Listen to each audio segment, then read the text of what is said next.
오늘 성경 말씀은 열왕기하 15장 27절부터 38절에 있는 말씀입니다.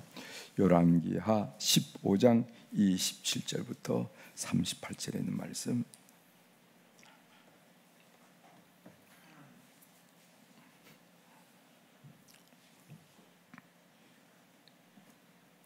이제 찾으셨으면 27절부터 제가 봉독해 드리겠습니다. 유다 왕 아사랴 제52년에 르말라의 아들 베가가 이스라엘 왕이 되어 사마리아에서 20년간 다스리며 여호와께서 보시기에 악을 행하여 이스라엘로 범죄하게 한 느밧의 아들 여로보암의 죄에서 떠나지 아니하였더라.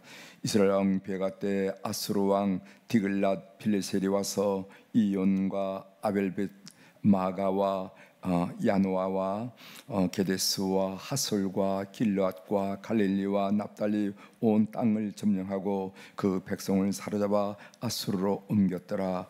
우세의 아들 요담 제20년에 엘라의 아들 호세아가 반역하여 르말라의 아들 베가를 쳐서 죽이고 대신하여 왕이 되니라. 베가의 남은 사적과 그가 행한 모든 일은 이스라엘 왕 역대 지략에 기록되니라. 이스라엘의 왕 르말라의 아들 베가 제2년에 유다 왕 우시아의 아들 요담이 왕이 되니 나이가 25세라. 예루살렘에서 16년간 다스리니라. 그의 어머니의 이름은 여루사라 사독의 딸이더라. 요담이 그의 아버지 우시아의 모든 행위대로 여호와께서 보시기에 정직히 행하였으나 오직 산당을 지어가지 아니하였으므로 백성이 여전히 그 산당에서 제사를 드리며 분향하였더라. 요담이 여호와의 성전의 윗문을 건축하니라. 요담의 남은 사적과 그가 행한 모든 일은 유다 왕 역대 지략에 기록되지 아니하였느냐. 그때 여호와께서 비로소 아람 왕 르신과 르말라의 아들 베가를 보내어 유다를 치게 하셨더라. 요담이 그의 조상들과 함께 자매 그의 조상 다윗 성의 조상들과 함께 장사되고 그 아들 아하스가 대신하여 왕이 되니라. 아멘. 38절까지 함께 읽겠습니다.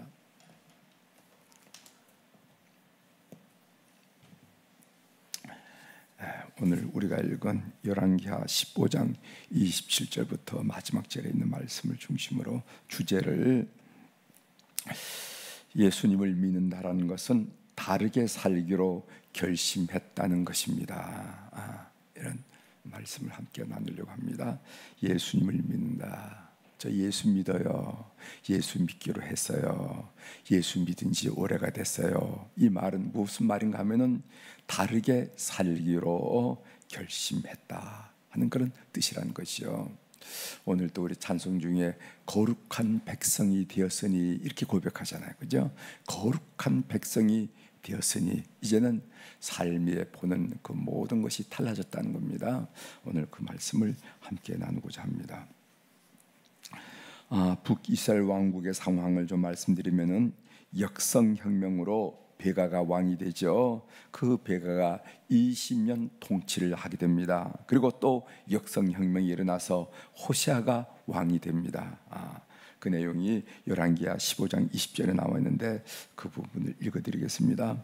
우시아의 아들 요담 제20년에 엘라의 아들 호세아가 반역하여 르말라의 아들 베가를 쳐서 죽이고 대신하여 왕이 되니라. 결국 호세아 때 북이스라엘 왕국은 망하고 말죠. 망하고 맙니다. 그때가 언제냐면은 BC 722년 북이스라엘 왕국을 무너뜨린 나라는 아수르 제국이라 하는 것을 여러분 아시겠습니다.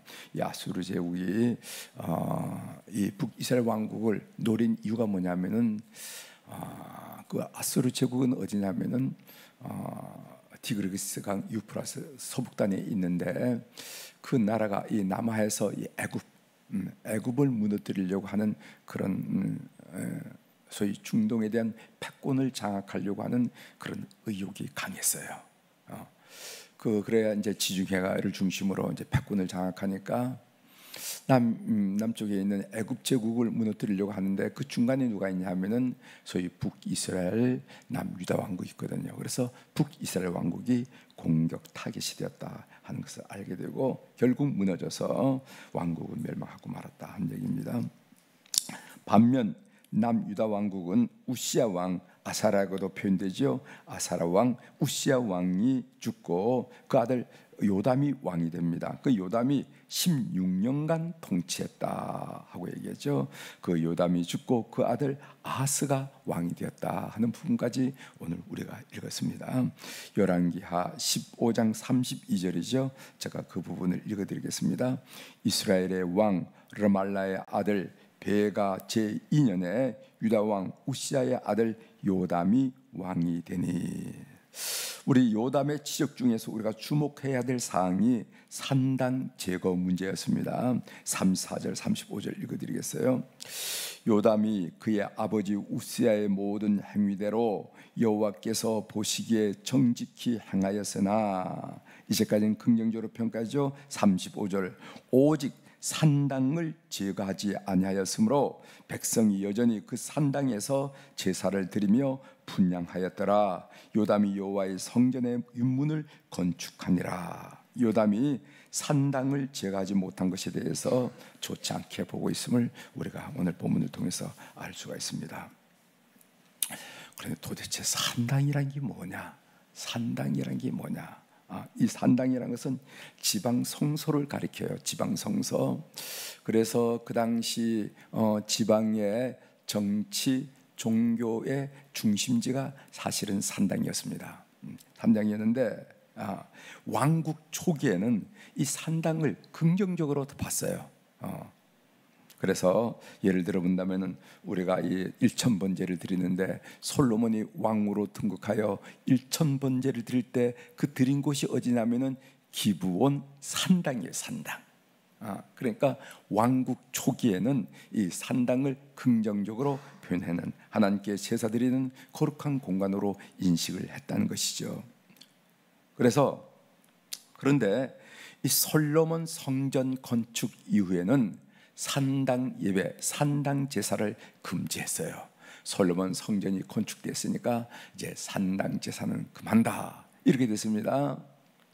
그래서 이 열왕들의 유다의 왕들을 평가할 때 그 산당을 제거했느냐 제거하지 않느냐가 중요한 척도 기준이 됐습니다. 그래서 산당을 제거했으면은 그 왕은 긍정적으로 평가를 했고, 산당을 제거하지 않았으면은 그 왕을 부정적으로 평가했는데, 오늘 우리가 읽은 이 요담에 대해서도 이렇게 부정적으로 평가하는 것은 산당은 제거하지 않았더라, 이렇게 그 이유를 명시하는 것을 우리가 보게 됩니다. 대부분의 왕들은 산당을 제거하는데 실패했어요. 그러면은 이 산당을 제거하지 못한 이유가 뭘까? 그거 여러 고고하게 발견하면 산당도 크지도 않아요. 산당도 크지도 않습니다. 산당을 해봐야 우리 여기 베델 이 기도실에 한 반 정도 될까? 그렇게 길지도 않아요. 뭐 예루살렘 성전처럼 크지도 않습니다. 산 꼭대기, 산 언덕 위에 이렇게 산당을 만들었는데 그렇게 크지도 않아요. 그런데 이 산당을 제거하지 못한 이유가 뭐냐? 이 산당은 종교적 혼합주의의 산실이었다, 이렇게 말할 수가 있죠. 고고학적인 발굴에 의하면은 산당을 가만히 조사해 보면은 하나님께 예배를 드리는, 제사를 드리는 제단도 있고 또 향을 올라드리는 향단도 있어요. 하나님께 드리는. 그런데 왼쪽이나 뒤쪽에 뭐가 다른 것이 하나 있어요. 그것은 뭐냐면은 바알에게 제사를 드리는 제단과 바알에게 향단을 드리는, 향을 사르는 향단이 함께 있더라는 거예요. 그 산당이란 공간 안에.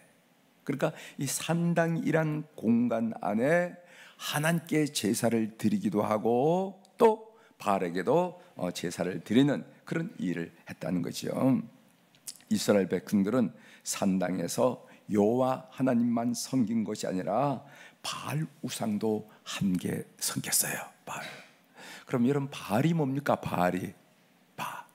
바알은 가난 우상으로서, 가난 신으로서 바알은 무엇을 말하는가? 생산의 신, 풍요의 신, 재물의 신을 말하는 거예요. 재물의 신. 그것이 여호와 하나님께 제사드리는 그곳에 버젓하게 차를 차고 있다라는 거예요. 이스라엘 백성들이 볼 때는 그게 좋았습니다. 그게 마음이 든든했어요. 여러분, 이런 이 종교 혼합적 현상은 이 야훼 종교만 일어난 게 아니라 여러분 불교도 있습니다. 불교에 가보면은 산신당이라고 하는 것에 절 뒤편에 있는 걸 보게 됩니다. 산신당은 불교하고는 전혀 상관이 없는 공간이에요. 또 어떤 데는 신내림 하는 그런 어떤 데는 뭐 은행나무가 있어. 은행나무 빨강 파랑 이렇게 해서 뭐 이렇게, 이런 것들은 다 불교하고는 상관이 없는 그런 건데, 우리 토착 종교인 샤머니즘 또는 이런 만신전, 산신당 이런 것들이 결합하는 현상이거든요. 왜냐하면은 그 절에 오는 사람들의 마음 속에 그런 것 좀 있었으면 좋겠다, 그 기대한 바가 있기 때문에 그런 거예요. 그래서 이스라엘 백성들도 마찬가지입니다. 왜 여호와 하나님만 섬기지 않고 그 가나안 신인 바알 신의 제단과 향단이 있어야 되는가? 그것은 그래야 그들 마음이 든든했기 때문에 그렇다는 거예요. 좋았기 때문에 그렇다는 거예요. 그래서 산당을 제거하지 않았습니다. 그것이 바로 산당을 철폐하지 않았던 이유라 하는 것을 우리가 알게 됩니다. 오늘 우리 성도들의 마음의 성전에 정말 우린 주님만 섬긴다 하고 하나님을 위한 제단만 있을까?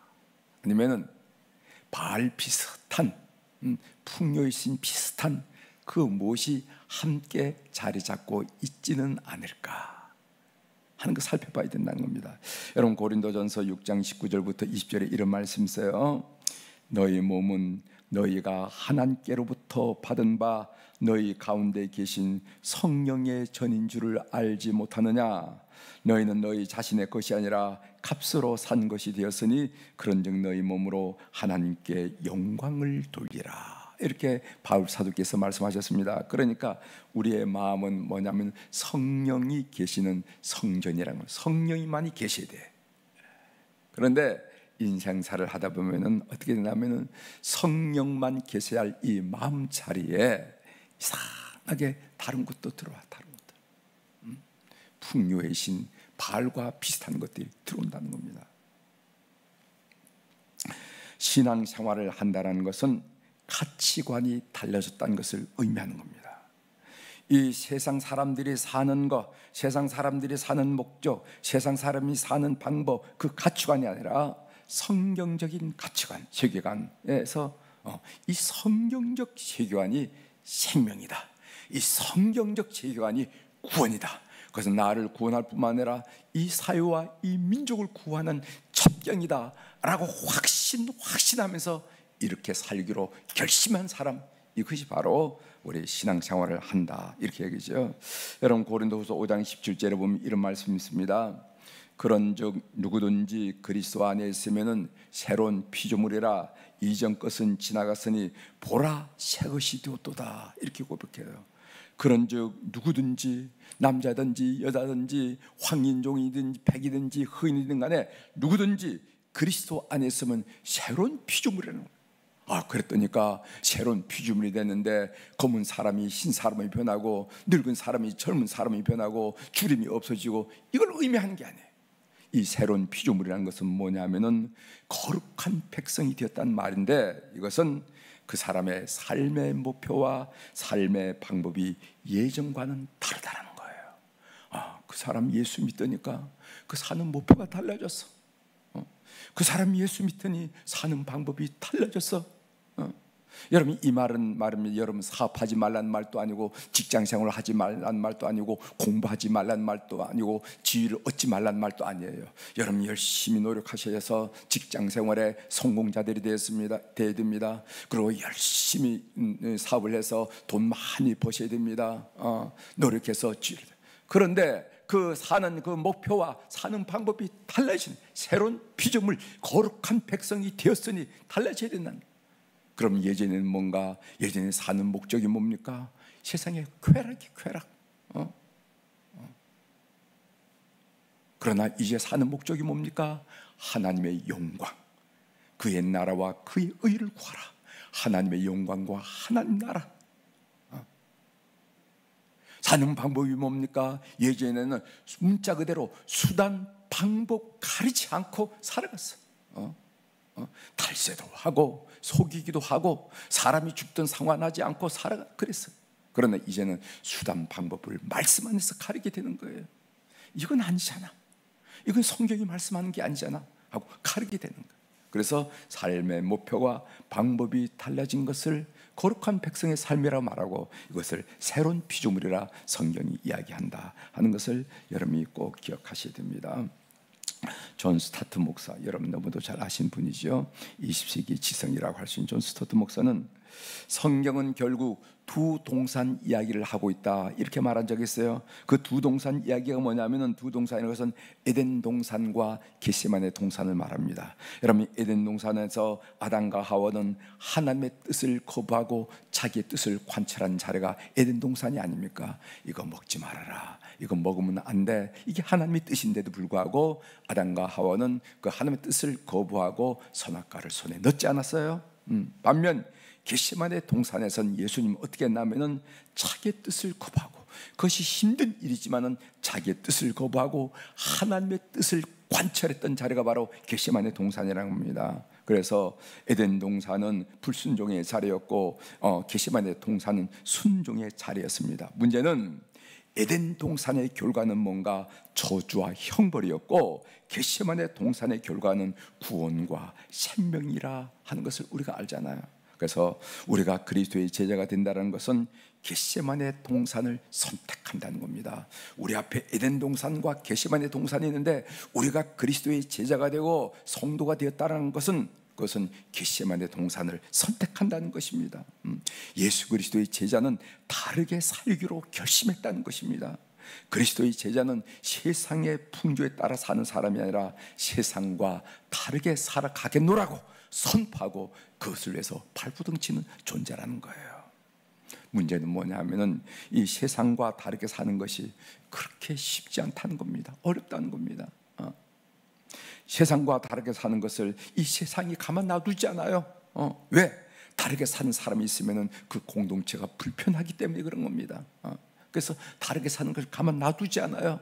그래서 예수를 믿는다는 것은 어려운 길이라는 거예요. 어려운 길임에는 분명하지만은 거기에 구원이 있고 생명의 길이다, 이것을 우리가 확신하기 때문에 이런 삶을 살고자 오늘 또 고백하고, 오늘 또 고집하고, 오늘 또 주님 앞에 나온 줄 분명히 믿습니다. 기억하십시오. 예수 믿는다는 것은 세상 사는 방법을 좀 더 이렇게 해가지고 좀 더 돈을 쉽게 벌고, 세상 사는 사람들의 방법에다가 좀 더 쉽게 주의를 얻고, 이런 건 아니에요. 이런 거는 번지수가 다르다는 거예요. 세상 사람과 다르게 살기로 결심하는 이 결심이 오늘 여러분들도 여러분 가문 속에 새롭게 일어나시고, 그래서 여러분 삶 속에 생명과 구원이 환히 밝고 비치는 그런 성도의 삶이 되기를 주의 이름으로 축원합니다. 기도하시겠습니다. 하나님 아버지, 오늘 유다 왕 요담의 치적을 이야기하면서 다 잘했는데 한 가지는 문제였다, 산당을 지어가지 못했다 하는 부분을 성경이 분명히 밝히면서 우리들에게 교훈하는 말씀을 함께 읽으면서 묵상한 내용을 나눴습니다. 하나님, 왜 산당을 지어가지 못했을까? 그거 하나님이 싫어한 줄 다 알으면서 왜 산당을 지어가지 못했을까? 그 이유는 인간이 갖고 있는 근본적이고 기본적이고 내면적인 욕망을 거부하지 않았기 때문이라는 것을 우리가 알게 됩니다.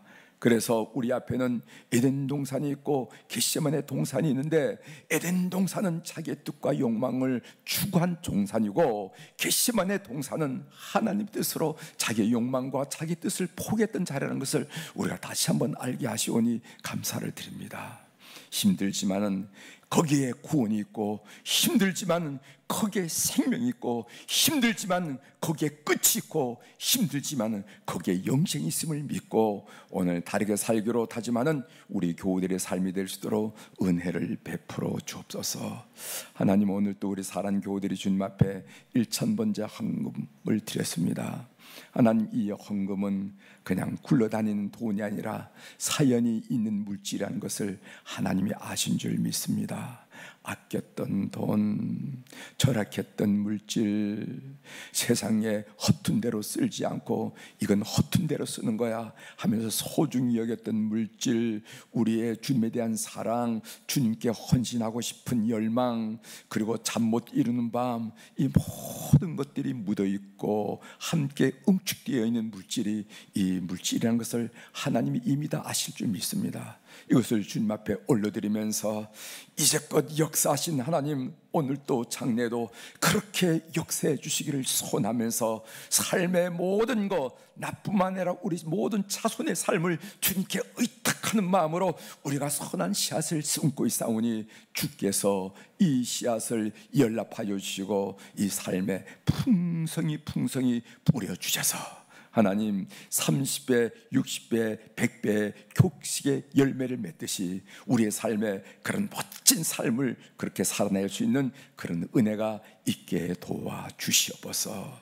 하나님, 목요일날 오늘 특별히 우리 여름철 행사가 이제 진행되고 있는데, 하나님, 지난주에는 영아유아 유치부가 많이 모여서 그 아주 행복하게 즐겁게 안전하게 마쳤습니다. 이번 주말에는 이제 유초등부가 그리고 중고등부가 청년부가 다 준비하고 있사오니 하나님, 이 열기보다 폭염보다 더 뜨거운 성령의 역사가 심령을 감싸심으로 말미암아 우리 모든 청소년들이, 우리 모든 학생들이 예수 그리스도를 인격적으로 만나는 폭발력이 일어나도록 은총을 베풀어 주옵소서. 말씀 한마디만 붙이기만 하면은, 예수님을 인격적으로 만나기만 하면은 이제부터는 잔소리가 필요 없는 세상이 된다는 것을 저들이 믿고 온 교우들이 이 일을 위해서 간구하는 저희들 될 수 있도록 역사하여 주시옵소서. 오늘 또 하늘의 주권과 땅의 주권을 가진 우리 주님의 권세 있는 이름으로 이 새벽에 선포합니다. 내 영혼이 잘된 같이 범사가 잘되고 강건한 축복을 오늘 우리 사랑 교우들이 하루를 살면서 많이 누리게 도와주옵소서. 주님 앞에 느끼는, 주님 안에서 경험하는 기쁨과 평안을 한껏 느끼는 주의 백성 되도록 도와주시옵소서. 감사드리며 예수님의 이름으로 기도 올리옵나이다. 아멘. 하늘에 계신 우리 아버지여, 이름이 거룩히 여김을 받으시오며 나라가 임하시오며 뜻이 하늘에서 이루어진 것 같이 땅에서도 이루어지이다. 오늘 우리에게 일용할 양식을 주시옵고 우리가 우리에게 죄 지은 자를 사하여 준 것 같이 우리 죄를 사하여 주시옵고 우리를 시험에 들게 하지 마시옵고 다만 악에서 구하시옵소서. 나라와 권세와 영광이 아버지께 영원히 있사옵나이다. 아멘.